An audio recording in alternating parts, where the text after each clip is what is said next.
தலைமுறையாய் கர்த்தருடைய உன்னத வேலையை செய்யற பிள்ளைகள் ரொம்ப ஜாக்கிரதையா இருக்கணும். உங்களுக்கான வார்த்தை இது. ஏன்னா இன்னைக்கு குடும்பமா தேவனுடைய வேலையை செய்யற பிள்ளைகளுக்குள்ள பிசாசு உங்களையே அறியாம ஒரு பெருமையை கொடுத்துருவான். அது எப்படிப்பட்ட பெருமை அப்படின்னா, இன்னைக்கு நாங்க தலைமுறையா கிறிஸ்தவர்கள் பாஸ்டர், தலைமுறையா நாங்க தேவனுடைய வேலையை செய்யறோம் பாஸ்டர், தலைமுறையா எங்க அப்பா ப்ராபசி, இல்லாட்டி எங்க அப்பா அப்போஸ்தலர், இல்லாட்டி எங்க அப்பா ஏதோ ஒரு அழைப்பு, இன்னைக்கு 5 விதமான அழைப்புல ஏதோ ஒரு அழைப்பு. இன்னைக்கு அந்த வழியில நாங்க எத்தனை ஜெனரேஷனா ஊழியம் செய்யறோம் தெரியுமா பாஸ்டர்? எங்க சர்ச்சில எத்தனை ஆயிரம் மக்கள் இருக்கிறாங்க தெரியுமா? இதெல்லாம் தேவனை துக்கப்படுத்துற பெருமை. ஒரு உண்மை உள்ள ஊழியனுக்கு தாழ்மை தான் வருமே ஒழிய, உண்மையாய் கர்த்தருடைய வேலையை செய்கிற ஒரு தேவ மனுஷனுக்கு பயபக்தி நடுக்கம் தான் வருமே ஒழிய பெருமை வருது. அதை குறிச்சுதான வைராக்கியம் வருதுன்னா நீங்க தேவனை விட்டு எங்கேயோ நிக்கிறீங்க. உங்களை பிசாசு தான் ஆளுகை செய்யறான். ஏன்னா நல்லா கவனிங்க, 1 சாமுவேல் எழுதின புஸ்தகம் 4வது அதிகாரம் 15வது வசனத்தை படிங்கம்மா.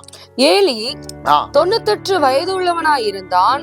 அவன் பார்க்க கூடாதபடிக்கு அவன் கண்கள் மங்கலாய் இருந்தது. நல்லா கவனிங்க, ஏலி 98 வயது உள்ளவனாய் இருந்தான். இன்னைக்கு 98 வயதுனா நல்லா கவனிங்க, இந்த ஏலி ஆசாரிய ஊழியத்துக்குள்ள வரும்பொழுது 30 வயசு வேணும். ஏன்னா நீங்க என்னாகமத்துக்கு எழுதின புஸ்தகம் 4வது அதிகாரம் 3வது வசனத்தை படிச்சீங்கன்னா, ஒரு ஆசாரிய ஊழியம் செய்யறதுக்கு வயது தகுதி 30 வயசு. இப்ப இந்த ஏலி 98 வயசு. இப்ப 2 ஜெனரேஷனை உருவாக்கி இருக்க வேண்டியவர். அப்படின்னா தன்னுடைய பிள்ளைகளை கர்த்தருடைய பார்வையில நல்லாய் நடத்தி இருந்தால் அவர்கள் மூலமாய் கர்த்தர் பெரிய சந்ததியை எழுப்பி இருக்கணும். ஆனா ஏலி அதை செய்யல. இன்னைக்கு பாருங்க, இந்த 98 வயசுல அவன் பார்க்க கூடாதபடிக்கு அவன் கண்கள் பாருங்க மங்களா இருந்தது. ஆவிக்குரிய கண் இருள் அடைந்துருச்சு. ஏன் தெரியுமா? எடுத்து வாசிங்க, 1 சாமுவேல் எழுதின புஸ்தகம் 3வது அதிகாரம். நல்லா கவனிங்க, 11-12 படிங்கம்மா. கர்த்தர் சாமுவேலை நோக்கி இதோ நான் இஸ்ரவேலின் ஒரு காரியத்தை செய்வேன். அதை கேட்கிற ஒவ்வொருவனுடைய 2 காதுகளிலும் அது தொனித்துக் கொண்டிருக்கும். நான் ஏலியின் குடும்பத்துக்கு விரோதமாக சொன்ன யாவையும் அவன் மேல் அந்நாளில் வர பண்ணுவேன். அதை தொடங்கவும் அதை முடிக்கவும் போகிறேன். நல்லா கவனிங்க, இங்க சாமுவேல்கிட்ட கர்த்தர் பேசுறாரு. ஏன் ஏலிட்ட பேசல? ஏலிதான் தலைமுறை ஆசாரிய பட்டத்துக்குரியவர்கள், தகுதியானவர்கள். நல்லா கவனிச்சு கொள்ளுங்க. ஏற்கனவே அவர் ஆசாரிய போஸ்ட்ல இருக்கிறார் ஏலி. இன்னைக்கு அனுபவம் இருக்கு, இன்னைக்கு அடையாளம் இருக்கு.